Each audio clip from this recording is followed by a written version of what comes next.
নয়নসোনা কি খায়? নয়নসোনা ওলে বাবলে ওলে বাবলে, আমার নয়নসোনা কি খাচ্ছে? খিচুড়ি খাচ্ছে। বলো আমি এখন মাম খেতে পারি। বলে আমি এখন খিচুড়ি খেতে পারি। বলে আমার দিদি ভাইয়ের খিচুড়ি আমিও খাচ্ছি। নয়নসোনা দেখো দেখো দেখো দেখো দেখো, সবাইকে বলো বলো আমি খিচুড়ি খাচ্ছি। দেখো আমার নয়নসোনা খিচুড়ি খায়। হ্যাঁ, এখন কি খাবে নয়নসোনা? এখন কি খাবে? এই দেখো খিচুড়ির বাটিটা শুদ্ধ খেয়ে নিবি। জল খাবে নয়নসোনা।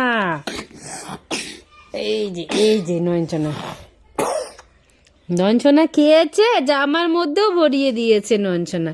দেখি দেখি দেখি দেখি, তুমি কি খেয়েছো নয়নসোনা? কি খেয়েছো দেখি? আমাদের দিকে খুব ঠান্ডা পড়েছে, খুব ঠান্ডা পড়েছে আমাদের এদিকে। দেখি নয়নসোনা, হ্যাঁ আরো খাবে, আরো খাবে নয়নসোনা, আরো খাবে। দেখো দেখো দেখো, খেয়ে নাও খেয়ে নাও, নাও নাও নাও, একটু একটু খেয়ে নাও। ওরে বাবা রে, ওরে বাবা রে, একটু একটু খাই, একটু একটু খাই।